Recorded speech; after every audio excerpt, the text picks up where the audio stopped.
Assalamualaikum warahmatullahi wabarakatuh. Baiklah, sebelum masuk materi, alangkah baiknya kita kenalan dulu.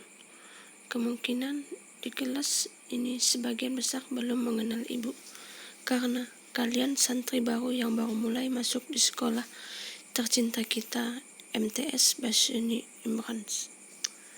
Dikarenakan sekarang lagi masa pandemi, jadi kita diharuskan belajar tidak bertatap muka dan belajar melalui online yang kita kenal belajar daring. Langsung saja di sini Ibu akan mengenalkan diri Ibu. Nama Ibu, Ibu Sridiana SPD. Tempat tanggal lahir Ibu, Sambas 15 November 1989. Alamat Ibu, Desa Tumuk Manggis. Di sini Ibu yang akan mengajar kalian khususnya mata pelajaran IPS. Baiklah, untuk pertemuan pertama ini, Ibu akan menyampaikan materi tentang ruang dan interaksi antar ruang. Sebelumnya, ada yang tahu apa itu ruang? Baiklah, untuk mempersingkat waktu, kita lanjutkan dengan pembahasan materi.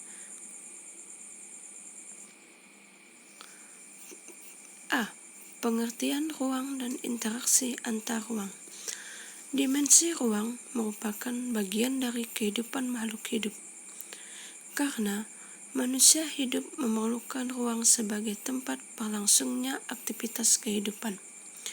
Sedangkan pengertian ruang itu sendiri, wadah yang meliputi ruang darat, ruang laut, ruang udara. Ruang di dalam bumi sebagai tempat manusia dan makhluk lain hidup melakukan kegiatan serta memelihara kelangsungan hidupnya. Jadi, dapat disimpulkan, ruang adalah tempat di permukaan bumi, baik sebagian maupun keseluruhan yang digunakan oleh makhluk hidup untuk tinggal. Selanjutnya, Ibu akan menjelaskan tentang konsep ruang dan interaksi antar ruang. Contoh, konsep ruang dan interaksi antar ruang yang dapat kita lihat dalam kehidupan sehari-hari seperti desa dan kota, di mana kedua ruang ini memiliki karakter yang sangat berbeda.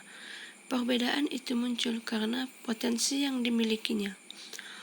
Faktor yang mempengaruhi interaksi antar ruang sebagai berikut. Wilayah saling melengkapi. Contoh, wilayah A penghasil sayur, wilayah B penghasil beras. Dengan perbedaan tersebut menyebabkan berlakunya hukum saling melengkapi.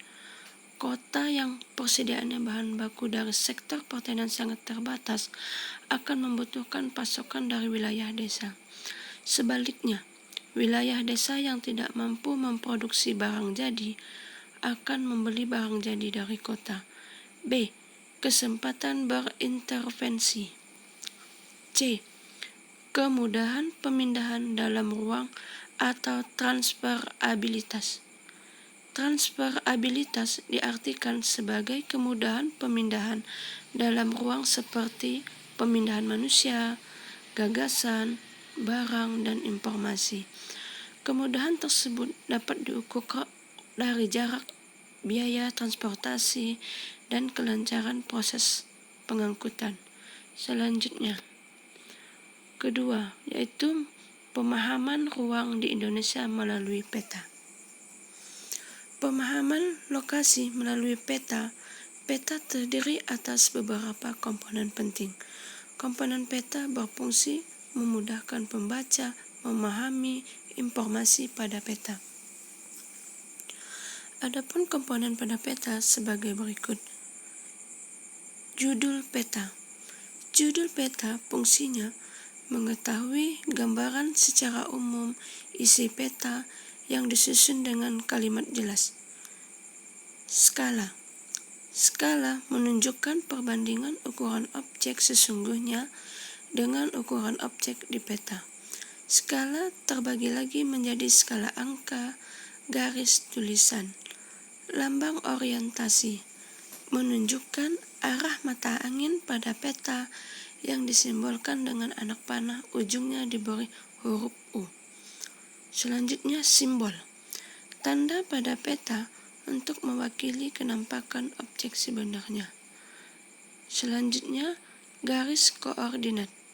Garis hayal pada peta dalam bentuk garis tegak dan mendatar serta saling berpotongan tegak lurus. Selanjutnya inset. Fungsi dari inset yaitu menggambarkan peta yang diperkecil dan dimasukkan pada tampilan peta. Selanjutnya legenda. Sekumpulan keterangan simbol yang digunakan dalam peta. Legenda terdiri atas gambar dan arti simbol. Fungsi legenda membantu pembaca memahami simbol-simbol yang digunakan dalam peta. Sumber peta berupa tulisan yang menunjukkan pihak yang mengeluarkan informasi dasar yang digunakan untuk membuat peta dan memberikan kepastian tentang data pemetaan, sehingga informasi yang disajikan akurat. Garis tepi. Garis tepi fungsinya yaitu garis yang membatasi bidang gambar peta, di mana fungsinya juga untuk menuliskan angka koordinat. Selanjutnya, lettering. Tulisan nama objek dan keterangan termasuk angka pada peta. Lettering menggunakan sebagai bentuk huruf kapital, huruf kecil, kombinasi huruf kapital kecil. Baiklah, mungkin cukup sampai di sini materi yang dapat Ibu sampaikan. Kurang lebihnya, kalau ada ingin yang bertanya, nanti Ibu berikan sesi pertanyaan.